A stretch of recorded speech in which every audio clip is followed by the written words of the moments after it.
सिंधुदुर्गच्या रहिवासी शिक्षिका ऋतुजा रवींद्र गवस यांच्या ऋतुसंख्ये धमाल मस्ती या कविता संग्रहाचे प्रकाशन नुकतेच मान्यवरांच्या हस्ते उत्साहात पार पडले।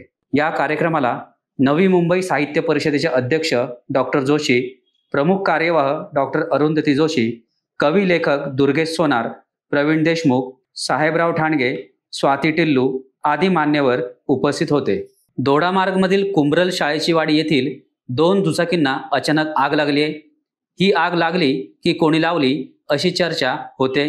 दुचाकी मालक योगेश सावंत यांनी याबाबत पोलीस ठाण्यात रितसर तक्रार दाखल केली आहे। दोडामार्ग तालुक्यात अनेक गावांमध्ये वृक्षतोड बंदी असतानाही खुलेआम झाडांची कत्तल केली जाते। तळकट, कोलझर, झोळंबे, कुंब्रल, भिकेकोनाळ, कळणे, शिरवल या भागात मोठ्या प्रमाणात वृक्षतोड सुरू असल्याने निसर्ग आणि पर्यावरण प्रेमींनी चिंता व्यक्त केली आहे। दोडामार्गमधील वनाधिकाऱ्यांनी या प्रकाराकडे तातडीने लक्ष द्यावे अशी मागणी होते।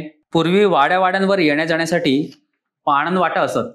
या वाटांवरून ग्रामस्थ एकमेकांकडे ये जा करीत असत।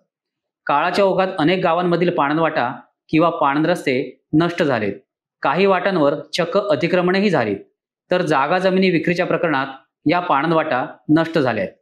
वास्तविक अशा पाणंद वाटा कायद्याने बंद करता येत नाहीत। दोडामार्गाच्या साटेली बेडशी गावातील दप्तरी नोंद असलेल्या अनेक पाणंद वाटा बंद करण्यात आल्याने ग्रामस्थांची मोठी गैरसोय होते। साटेली बेडशीच्या सरपंचांनी या प्रश्नाकडे लक्ष देण्याची मागणी होते। लोकसभा निवडणुकीत 4 लाखाहून अधिक मतदारांनी आपल्यावर विश्वास दाखवला, त्याचप्रमाणे इंडिया आणि महाविकास आघाडीच्या कार्यकर्त्यांनी अहोरात्र मेहनत घेतली।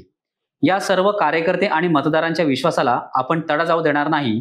जनतेच्या प्रश्नांसाठी अहोरात्र काम करीत राहू अशी ग्वाही शिवसेना ठाकरे गटाचे नेते विनायक राऊत यांनी दिली। टाइम्स डिजिटलला लाईक करा, सबस्क्राईब करा, शेअर करा आणि बेल आयकॉन दाबायला विसरू नका। पाहत रहा टाइम्स डिजिटल।